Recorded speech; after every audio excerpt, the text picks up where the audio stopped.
بسم اللہ الرحمن الرحیم الصلاۃ والسلام علی رسولہ الکریم الحمدللہ رب العالمین۔ سیرت النبی صلی اللہ علیہ وآلہ وسلم۔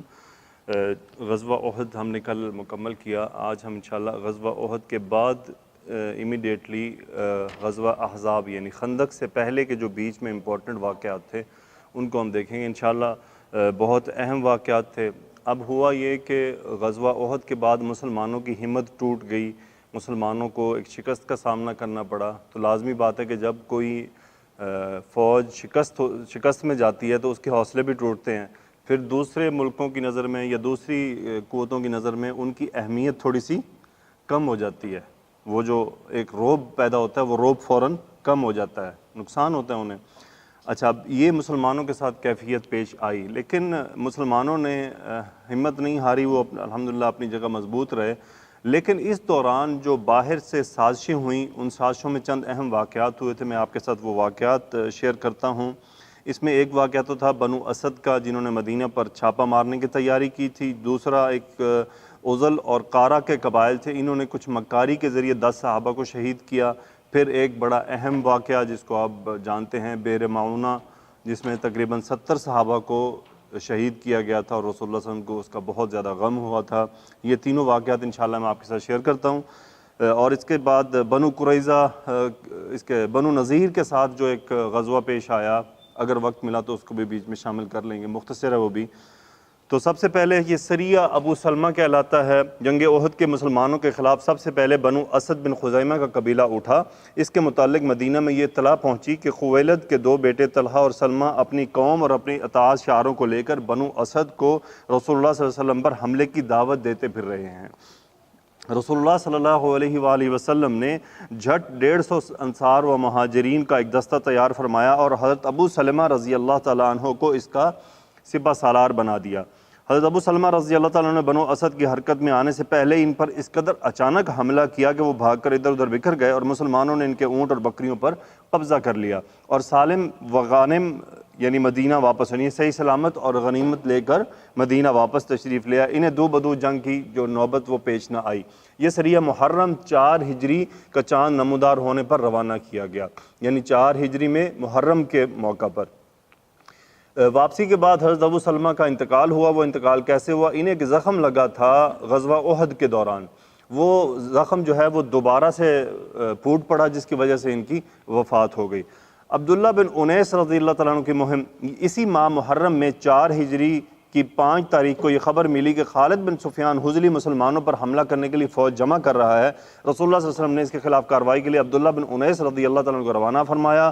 وہ 18 روز باہر رہے، 23 محرم کو واپس تشریف لائے۔ وہ خالد کو قتل کر کے اس کا سر اپنے ساتھ لا کر رسول اللہ صلی اللہ علیہ وسلم کی خدمت میں پیش کیا۔ رسول اللہ صلی اللہ علیہ وسلم نے اس پر خوشی کا اظہار کیا اور آپ نے اپنا عصا مبارک ان کو ہدیے کے طور پر دیا، اور حضرت عبداللہ بن انیس رضی اللہ تعالیٰ عنہ نے وہ عصا اپنے پاس رکھا، حتیٰ کہ جب آپ کی وفات ہوئی تو یہ عصا ان کے کفن میں لپیٹ کر ان کے ساتھ دفنا دیا گیا تھا۔ تو یہ تو ایک مختصر سا واقعہ۔ اس کے بعد رجی کا حادثہ، یہ رجی کا وہی حادثہ جو میں نے بھی آپ سے بتایا کہ 10 صحابہ کو چال کے ذریعے قتل کیا گیا۔ وہ کیا واقعہ تھا؟ اسی سال 4 ہجری ماہ سفر میں رسول اللہ صلی اللہ علیہ وسلم کے پاس عزل اور قارہ کے کچھ لوگ حاضر ہوئے اور ذکر کیا کہ ان کے اندر اسلام کا کچھ چرچا ہے، لہٰذا آپ ان کے ہمراہ کچھ لوگوں کو دین سکھانے اور قرآن پڑھانے کے لیے روانہ فرما دیں۔ ابن اسحاق کے بقول 6 افراد کو اور صحیح بخاری کی روایت کے مطابق 10 افراد کو روانہ فرمایا۔ جب یہ لوگ رابغ اور جدہ کے درمیان قبیلہ حذیل کے رجی نامی ایک چشمے پر پہنچے تو ان کے عزل اور قارہ کے مذکورہ افراد نے قبیلہ حذیل کی ایک شاخ بنو لاہیان کو چڑھا دیا۔ اچھا، جب ہم مدینہ جا رہے ہو نا تو بیچ میں ایک وادی ندہ آتی ہے۔ اچھا، اس کا بورڈ میں نے بڑی دفعہ بہت غور سے پڑھا ہے، جب میں دوسری بک میں پڑھ رہا تھا تو اس جگہ کا راستہ وہیں سے جاتا ہے، اسی وادی ندہ کے ذریعے جاتا ہے۔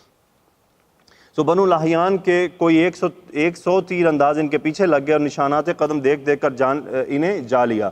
یہ صحابہ کرام ایک ٹیلے پر پناہ گزیر ہو گئے۔ بنو لاہیان نے انہیں گھیر لیا اور کہا کہ تمہارے لیے عہد و پیمان ہے، اگر ہمارے پاس اتر آؤ تو، یعنی تم اگر ہمارے پاس آ جاؤ تو تمہارے لیے میرے پاس ایک وعدہ ہے، ہم کسی آدمی کو قتل نہیں کریں گے۔ حضرت عاصم رضی اللہ تعالیٰ عنہ نے اترنے سے انکار کر دیا۔ اچھا، انہوں نے انکار اس لیے کیا کہ ان کو یہ یقین تھا کہ یہ ہمیں چکر دے رہے ہیں، ہمیں نیچے اتار کے انہوں نے مارنا ہی مارنا ہے۔ بظاہر کہہ رہے ہیں کہ ہم وعدہ کرتے ہیں تو ہمیں کچھ نہیں کہیں گے۔ تو انہوں نے اس سے جنگ شروع کر دی۔ ہوا یہ کہ تیروں کی بوچھاڑ سے 7 افراد شہید ہو گئے، صرف 3 بچ گئے، ایک خبیب اور زید بن دثنہ اور ایک اور صحابی باقی بچے۔ پھر بنو لاہیان نے اپنا عہد جو ہے دوبارہ دہرایا، اپنا وعدہ دوبارہ دہرایا، تو صحابہ نے یہ وعدہ قبول کر لیا۔ جب ہی وہ نیچے اترے تو انہوں نے پھر اس کی وعدہ خلافی کی، انہوں نے کھینچ گھسیٹ کر ساتھ لے جانے کی کوشش کی لیکن کامیاب نہ ہوئے تو انہیں قتل کر دیا۔ حضرت خبیب رضی اللہ تعالیٰ عنہ اور زید رضی اللہ عنہما کو مکہ لے جا کر بیچ دیا۔ ان دونوں صحابہ نے بدر کے روز اہل مکہ کے سرداروں کو قتل کیا تھا۔ تو یہ جو دونوں صحابی تھے بڑے امپورٹنٹ تھے کہ انہوں نے مکہ کے سرداروں کو قتل کیا تھا اور مکہ والوں کو ان پر غصہ تھا آلریڈی۔ حضرت خبیب رضی اللہ تعالیٰ عنہ عرصہ اہل مکہ کے قید میں رہے، پھر مکہ والوں نے ان کے قتل کا ارادہ کیا۔ یہ وہی صحابی ہیں جن کو لٹکا کر قتل کیا گیا، پھانسی دی گئی، اور انہوں نے جب انہیں پھانسی یعنی سولی چڑھانے لگے تو ان سے پوچھا بھی آپ کی کوئی خواہش؟ انہوں نے کہا بس 2 رکعت نماز پڑھ لینے دو۔ تو یہ وہ صحابی پہلے صحابی ہیں جنہوں نے یہ روایت ڈالی کہ پھانسی سے پہلے نماز کی ریکویسٹ کی۔ انہوں نے 2 رکعت نماز پڑھی، نماز ہلکے پڑھنے کے بعد انہوں نے سلام پھیر کر کہا کہ اگر مجھے یہ خوف نہ ہوتا کہ تم یہ سمجھو گے کہ میں گھبراہٹ کی وجہ سے نماز لمبی کر رہا ہوں تو میں لمبی نماز پڑھتا، لیکن صرف تم لوگوں کو یہ احساس دلانے کے لیے کہ میں موت سے نہیں ڈر رہا، انہوں نے مختصر نماز ادا کی۔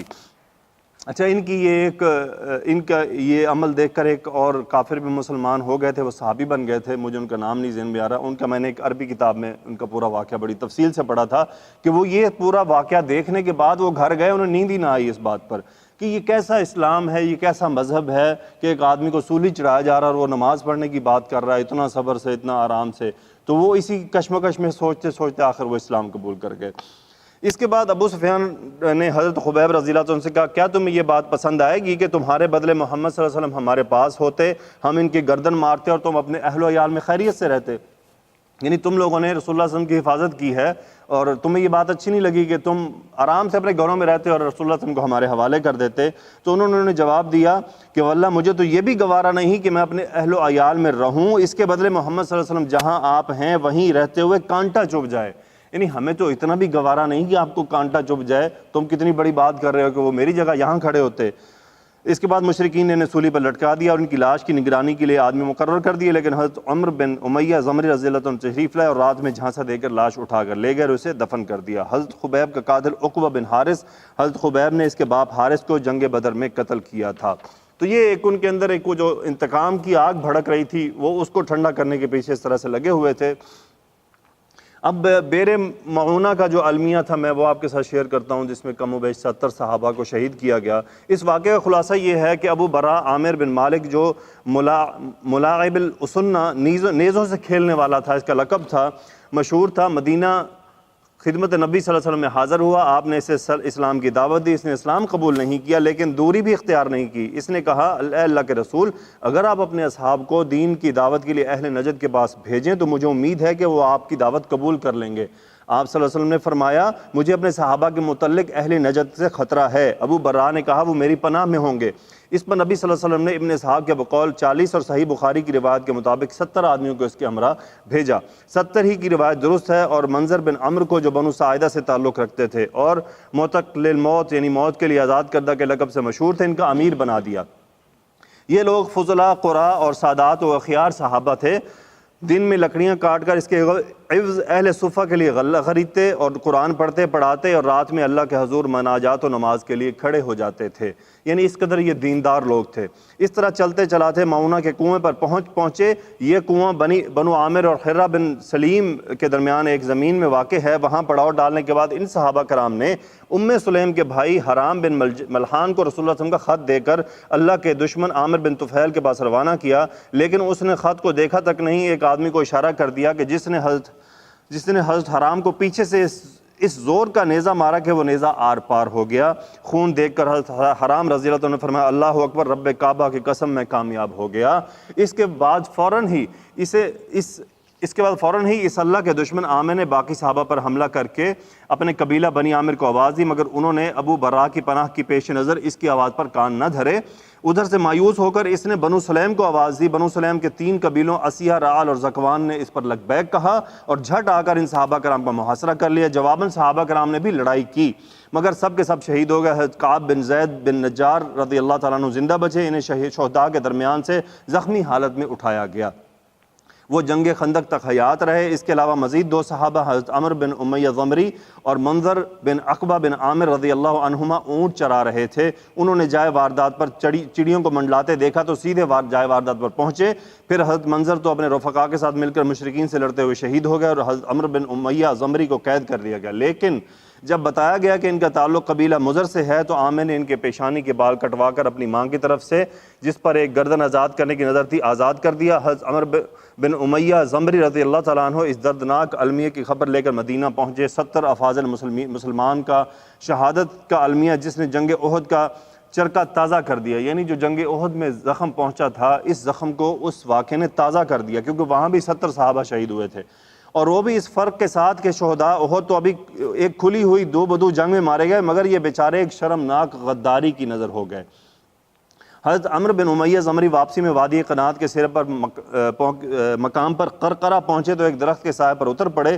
وہیں بنو کلاب کے 2 آدمی بھی اتر کر آ رہے۔ جب یہ دونوں سو گئے تو حضرت عمر بن امیہ نے ان دونوں کا صفایا کر دیا۔ ان کا خیال تھا کہ اپنے ساتھیوں کا بدلہ لے رہے ہیں، حالانکہ ان دونوں کے پاس رسول اللہ صلی اللہ علیہ وسلم کی طرف سے عہد تھا، مگر حضرت عمر جانتے نہ تھے۔ چنانچہ مدینہ آ کر انہوں نے رسول اللہ صلی اللہ علیہ وسلم کو اس کارروائی کی بھی خبر دے دی تو آپ نے فرمایا تم نے ایسے 2 آدمیوں کو قتل کیا جن کی دیت مجھے لازماً ادا کرنی ہے۔ اس کے بعد آپ مسلمان اور ان کے خلفاء یہود سے دیت جمع کرنے میں مشغول ہو گئے۔ یہی غزوہ بنی نذیر کا سبب بنا جو آگے آ رہا ہے۔ رسول اللہ صلی اللہ علیہ وسلم کو معونہ اور رجیع کے ان المناک واقعات سے جو چند ہی دن پیش آئے، اس قدر رنج پہنچا کہ آپ اس قدر غمگین اور دل گفار ہوتے۔ جن قوموں اور قبیلوں نے ان صحابہ کے ساتھ قتل و غارت کا یہ سلوک کیا تھا، آپ نے ان کے لیے 1 مہینہ تک بد دعا فرمائی، 1 مہینہ تک آپ نے بد دعا کی ان کے لیے۔ چنانچہ صحیح بخاری میں حضرت انس رضی اللہ تعالیٰ عنہ سے مروی ہے کہ جن لوگوں نے آپ کے صحابہ کو بئر معونہ پر شہید کیا تھا، ان پر 30 روز تک بد دعا کی جاتی رہی۔ آپ نماز فجر میں رعل، زکوان، لاہیان، عصیہ پر بد دعا کرتے اور فرماتے کہ عصیہ نے اللہ اور اس کے رسول کی معصیت کی، اللہ تعالیٰ نے اس کے بارے میں اپنے نبی پر قرآن نازل کیا جو بعد میں منسوخ ہو گیا۔ وہ قرآن یہ تھا، ہماری قوم کو یہ بتلا دو کہ ہم اپنے رب سے ملے تو وہ ہم سے راضی ہے اور ہم اس سے راضی ہیں۔ اس کے بعد رسول اللہ صلی اللہ علیہ وسلم نے اپنا یہ قنوت ترک فرما دیا۔ اس کے بعد غزوہ بنی نذیر ہوا تھا۔ غزوہ بنی نذیر کے لیے میں آپ کو مختصراً صرف ایک اتنی سی بتا دوں گا کہ آپ سورہ حشر کی قرات کر لیجئے گا، سورہ حشر کا ترجمہ دیکھ لیجئے گا، وہ پورا واقعہ بنی نذیر کے اوپر ہے۔ اس کا میں آپ کو لبِ لباب بتا دیتا ہوں۔ ہم وہ بتا رہے ہیں کہ ہم بتا چکے ہیں کہ یہود اسلام اور مسلمانوں سے جلتے تھے، مگر چونکہ وہ مرد میدان نہ تھے، سازشی اور دسیسہ کار تھے، اسی لیے جنگ کی بجائے کینے اور عداوت کا مظاہرہ کرتے تھے اور مسلمانوں کو عہد و پیمان کے باوجود اذیت دینے کے طرح طرح سے ہیلے اور تدبیریں کرتے تھے۔ البتہ بنو قینقاع کے جلا وطنی اور کعب بن اشرف کے قتل کا واقعہ پیش آیا تو ان کے حوصلے ٹوٹ گئے۔ یہ جو ہم پہلے پڑھ چکے ہیں، کعب بن اشرف کو قتل کیا گیا، بنو قینقاع کو نکال دیا گیا، ان کے نکلنے سے یہ ذرا کمزور ہو گئے تھے۔ اچھا، ان کی کمزوری کو جب انہوں نے خوفزدہ ہو کر خاموشی سکون اختیار کیا، لیکن غزوہ احد جب دیکھا انہوں نے کہ بھئی مسلمانوں کو نقصان پہنچا ہے تو دوبارہ ہمت پکڑ لی۔ انہوں نے پھر وہی کھلم کھلا بدعہدی کیا تھی جو میثاق مدینہ ہوا تھا یہودیوں کے ساتھ، اس کی مخالفت شروع کر دی، اور جو مدینہ کے منافقین تھے وہ بھی پس پردہ ان کے ساتھ مل گئے اور ان کے ساتھ وہ ان کی حمایت میں آگے بڑھنے لگے۔ نبی صلی اللہ علیہ وسلم سب کچھ جانتے ہوئے صبر سے کام لے رہے تھے، لیکن رجیع اور معونہ کے حادثات کے بعد ان کی جرأت اور جسارت بڑھ گئی اور نبی صلی اللہ علیہ وسلم انہوں نے نبی صلی اللہ علیہ وسلم کے خاتمے کا پروگرام بنا لیا، یہودیوں نے۔ اس کی تفصیل یہ ہے کہ نبی صلی اللہ علیہ وسلم اپنے چند صحابہ کے ہمراہ یہود کے پاس تشریف لے گئے اور ان سے بنو کلاب کے ان دونوں مقتولین کی دیت کی اعانت کی بات چیت کی۔ وہ جو 2 قتل ہوئے تھے پہلے جو عمر بن ضمری نے کیے تھے، ان کے دیت کے معاملے میں اکٹھا کر رہے تھے، کیونکہ یہ طے ہوا تھا کہ دیت سب سے لی جائے گی۔ تو اس بات چیت کے لیے آپ گئے، ان پر معاہدہ کی روح سے یہ اعانت واجب تھی۔ انہوں نے کہا ابوالقاسم ہم ایسا ہی کریں گے، آپ یہاں تشریف رکھیے، ہم آپ کی ضرورت پوری کر دیتے ہیں۔ آپ ایک گھر کی دیوار سے ٹیک لگا کر بیٹھ گئے اور ان کے وعدے کی تکمیل کا انتظار کرنے لگے۔ آپ کے ساتھ حضرت ابوبکر، عمر اور علی اور صحابہ کرام کی دیگر جماعت بھی تھی رضی اللہ عنہم اجمعین۔ ادھر یہود تنہائی میں جمع ہوئے تو شیطان ان پر سوار ہو گیا، جو بدبختی ان کا نوشہ تقدیر بن چکی تھی، اسے شیطان نے خوشنما بنا کر پیش کیا، یعنی ان یہود نے باہم مشورہ کیا کیوں نہ نبی صلی اللہ علیہ وسلم کو قتل کر دیا جائے۔ چنانچہ انہوں نے کہا کون ہے جو اس چکی کو لے کر اوپر لے جائے اور آپ کے سر پر گرا کر آپ کو کچل دے۔ اس پر ایک بدبخت یہودی عمر بن حجاش نے کہا کہ میں ان لوگوں سے سلام بن مشکم نے کہا کہ میں بھی ایسا کروں گا، کیونکہ اللہ کی قسم انہیں تمہارے ارادوں کی خبر دے دی جائے گی۔ اچھا، سلام بن مشکم نے کہا کہ میں ایسا نہیں کروں گا کیونکہ اس کی خبر رسول اللہ صلی اللہ علیہ وسلم کو پہنچ جائے گی، اور پھر ہمارے اور ان کے درمیان جو بد عہدی ہوگی اس کی جو بد عہدی ہوگی وہ میثاق مدینہ کی خلاف ورزی ہو جائے گی۔ لیکن انہوں نے ایک نہ سنی اور اپنے منصوبے کو روب عمل لانے کے لیے اپنا عزم برقرار رکھا۔ ادھر رب العالمین کی طرف سے رسول اللہ صلی اللہ علیہ وسلم کے پاس جبرائیل علیہ السلام تشریف لائے، آپ کو یہود کے ارادے کی خبر کر دی گئی، آپ تیزی سے اٹھے اور مدینہ کے لیے چل پڑے۔ بعد میں صحابہ کرام بھی آپ سے آ ملے اور آپ اٹھائے اور ہم سمجھ نہ سکے کہ آپ کیوں اٹھائے۔ رسول اللہ صلی اللہ علیہ وسلم خاموشی سے اٹھ کے چلے گئے تھے، صحابہ آپ کے پیچھے پیچھے چلے گئے۔ آپ صلی اللہ علیہ وسلم نے بتلایا کہ یہود کا کیا ارادہ تھا، وہ ارادہ آپ نے ان کے سامنے رکھ دیا۔ اچھا، اس کے بعد عبداللہ بن ابی، رسول اللہ صلی اللہ علیہ وسلم نے پھر ان کو جو ہے مہلت دی 10 دن کی، کہ تمہارے پاس 10 دن کی مہلت ہے، تم یہاں سے نکل جاؤ۔ لیکن جو عبداللہ بن ابی ہے اس نے اپنی طرف سے ان کو ہمت دلائی کہ بھی میں تمہارے ساتھ ہوں، تم کہیں نہ چھوڑو، میرے پاس 2000 لوگ ہیں، ہم لڑ لیں گے، تم اپنے قلعے کے اندر رہو اور ہم تمہاری مدد کریں گے۔ بنو قریظہ اور غطفان بھی جو ہے وہ تمہاری مدد کریں گے۔ یہ پیغام سن کر یہودی جو ہے دوبارہ اعتماد میں آ گئے، انہوں نے طے کر لیا کہ جلا وطن ہونے کی بجائے ٹکر لی جائے۔ ان کے سردار حوی بن اخطب کی توقع تھی کہ راس المنافقین نے جو کچھ کہا ہے وہ اسے پورا کرے گا، وہ تو تھا ہی منافق، تو کسی کے ساتھ نہیں تھا، اس لیے اس نے رسول اللہ صلی اللہ علیہ وسلم کے پاس جو پیغام بھیج دیا کہ ہم اپنے دیار سے نہیں نکلیں گے، آپ کو جو کرنا ہے وہ کر لیں۔ اس کے بعد میں اگر آپ کو شارٹ مزید کروں،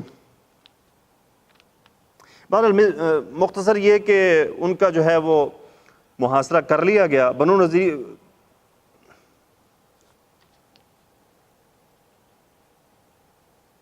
بہرحال ان کا محاصرہ کر لیا گیا۔ محاصرے کے بعد کیا ہوا؟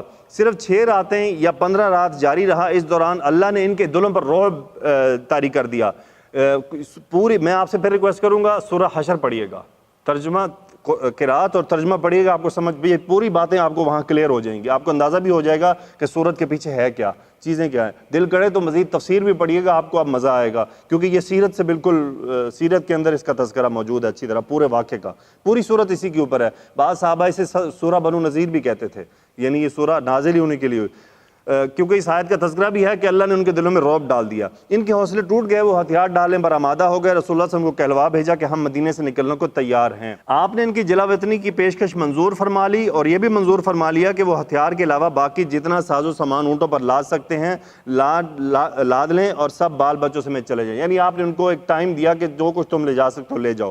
بنو نذیر نے اس منظوری کے بعد ہتھیار ڈالے، اپنے ہاتھوں سے اپنے مکان اجاڑے۔ پوری آیت کا تذکرہ ہے کہ انہوں نے اپنے ہاتھوں سے اپنے مکان اجاڑ دیے تھے تاکہ دروازے اور کھڑکیاں بھی لاد لے جائیں، یعنی حتیٰ کہ انہوں نے دروازے اور کھڑکیاں بھی توڑ لیے تھے، بلکہ بعض نے تو چھت کی کڑیاں اور دیواروں کی کھونٹیاں بھی لاد لی تھیں۔ پھر عورتوں اور بچوں کو سوار کیا اور 600 اونٹوں پر لدالد ہو کر روانہ ہوئے۔ بیشتر یہود اور ان کے اکابر مثلا حوی بن اخطب اور سلام بن ابی الحقیق نے خیبر کا رخ کیا۔ ایک جماعت ملک شام روانہ ہوئی۔ صرف 2 آدمی یعنی یامین بن عمرو اور ابو سعید بن وہب نے اسلام قبول کیا، لہٰذا ان کے مال کو ہاتھ نہیں لگایا گیا۔ رسول اللہ صلی اللہ علیہ وسلم نے شرط کے مطابق بنو نذیر کے ہتھیار، زمین، گھر اور باغات اپنے قبضے میں لے لیے۔ ہتھیار میں 50 زرہیں، 50 خود اور 340 تلواریں تھیں۔ بنو نذیر کے یہ باغات، زمین اور مکانات خالص رسول اللہ صلی اللہ علیہ وسلم کا حق تھا، آپ کو اختیار تھا کہ آپ اسے اپنے پاس محفوظ رکھیں یا جسے چاہیں دے دیں۔ چنانچہ آپ نے مال غنیمت کی طرح ان اموال کا خمس 5واں حصہ نہیں نکالا، کیونکہ اسے اللہ تعالیٰ نے آپ کو بطور فے دیا تھا، بطور فے دیا تھا۔ ایک ہوتا ہے مال غنیمت، ایک ہے مال فے۔ مال فے وہ ہوتا ہے جس میں لڑائی نہ ہو، اور مال غنیمت وہ ہوتا ہے جس میں لڑائی ہو، تو اسے اللہ سبحانہ وتعالیٰ نے مال فے قرار دیا، تو اس میں رسول اللہ صلی اللہ علیہ وسلم کا اختیار تھا کہ وہ اس کو جیسے بھی اس کا تصرف کرتے۔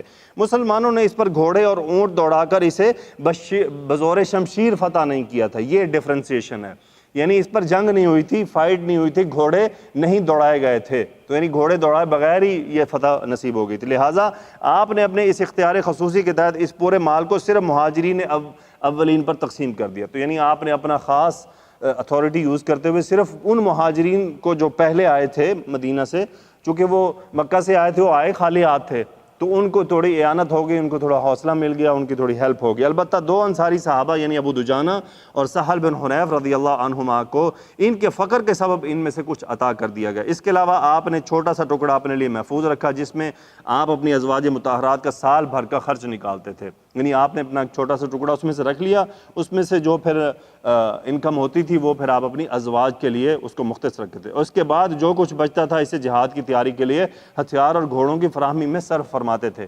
یعنی ایسا نہیں تھا کہ وہ جو کچھ آ رہا تھا وہ ازواج مطہرات پر خرچ ہو رہا تھا، ایسا نہیں تھا، بقدر ضرورت خرچ ہوتا تھا، باقی اللہ کی راہ میں استعمال ہوتا تھا۔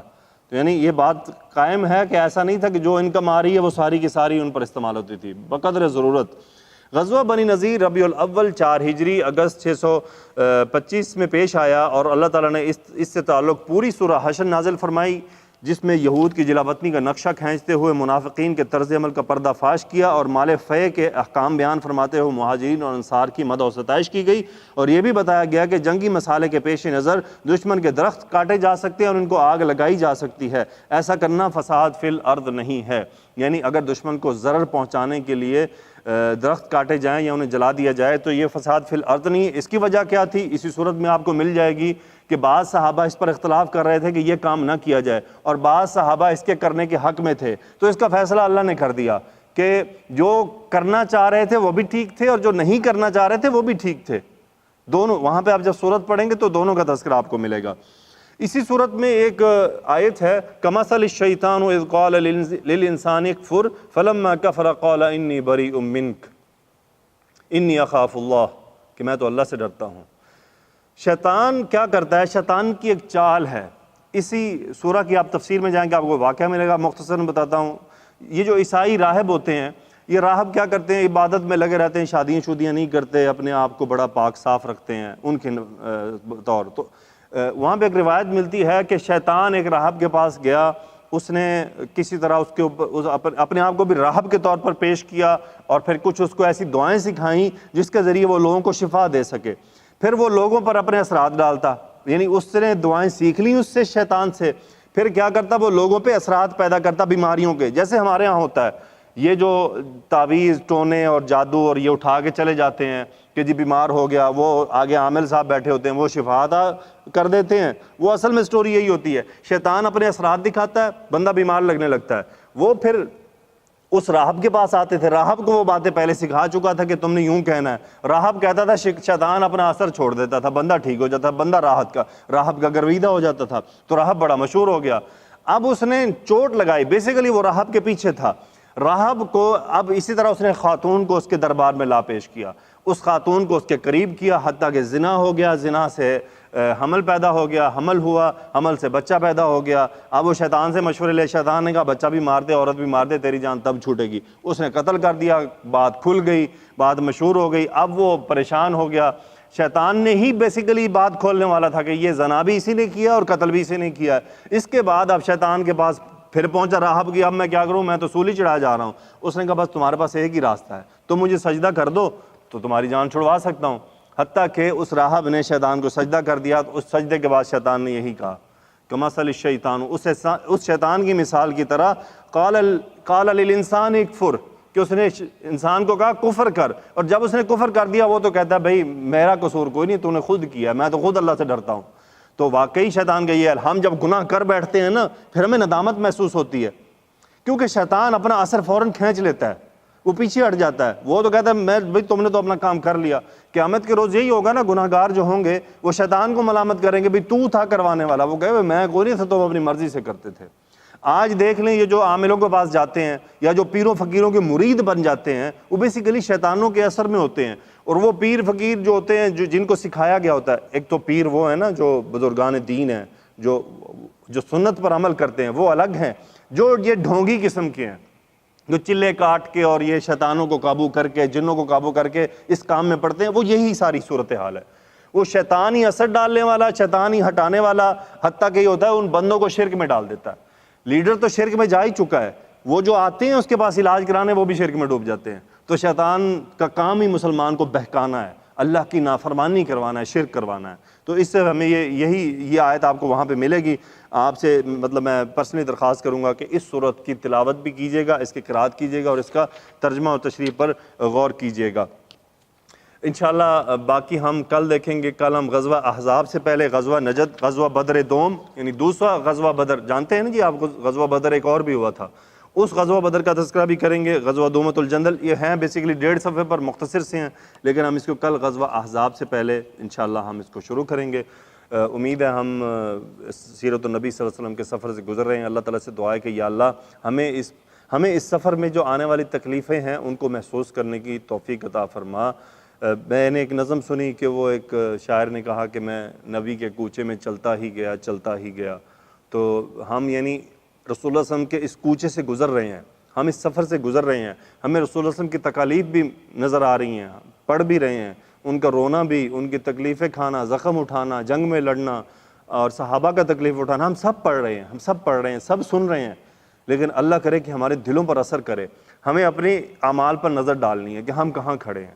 ہمارے نبی صلی اللہ علیہ وسلم کی زندگی اتنی تکلیفوں سے گزری، اور کیا ہم نے دین کے لیے ایک تھپڑ بھی کھایا ہے؟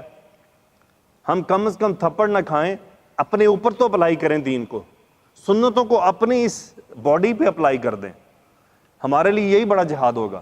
یقین کریں اس وقت اب جیسے صدف بھائی بیٹھے ہیں یا جاوید بھائی بیٹھے ہیں، یہ داڑھی رکھ لینا سب سے بڑا جہاد ہوگا آپ کا۔ کیوں؟ آپ کو اپنے نفس کے خلاف جانا پڑے گا، اس سوسائٹی کے اگینسٹ جانا پڑے گا، یہ بہت بڑا جہاد ہوگا۔ نبی صلی اللہ علیہ وسلم تو ہمارے لیے تکلیفیں اٹھا لی، خون برداشت کیا، جنگ میں تلواریں کھا لیں، صحابہ نے ماریں کھا لیں، کیا کچھ نہیں برداشت کیا۔ ہم نے تو اسلام کی خاطر ایک تھپڑ بھی نہیں کھایا، چھوڑے مجھے امید ہے گالی بھی نہیں سنی ہوگی۔ تو کم از کم ہم یہ اعمال تو کر سکتے ہیں کہ کل ہم روز قیامت جب رسول اللہ صلی اللہ علیہ وسلم کے سامنے کھڑے ہوں میدان اس پہ کوثر کے حوض پر، کم از کم یہ تو ہو کہ یا رسول اللہ ہم نے آپ کی سنتیں اپنا لی تھیں، ہم اور کچھ نہیں کر سکے اللہ کی راہ میں، بس ہم نے آپ کو اپنا کر اپنے آپ پر چڑھا لیا تھا، ہم نے آپ کی سب باتیں اپنا لی تھی۔ کم از کم یہ تو ہم کر سکتے ہیں، ایک حجت تو قائم ہو سکتی ہے کہ چلو میرے امتی نے کچھ تو کیا، یہ بھی دین میں یہ بھی اللہ کی رضا کی خاطر ہوگا۔ یقین کریں آج کے دور میں سنتوں کو زندہ کرنا بہت بڑا جہاد ہے، بہت بڑا جہاد ہے، کہ جب سب اس طرف جا رہے ہیں آپ نے اس طرف چلنا ہے، بہت بڑا جہاد ہوگا۔ اگر آج ہم اپنے نفس سے لڑنا شروع کر دیں تو اللہ تعالی ہماری یہ تمام کاوشیں قبول فرمائے۔ وآخر دعوانا الحمدللہ رب العالمین، الصلاۃ والسلام علی رسولہ الکریم، آمین۔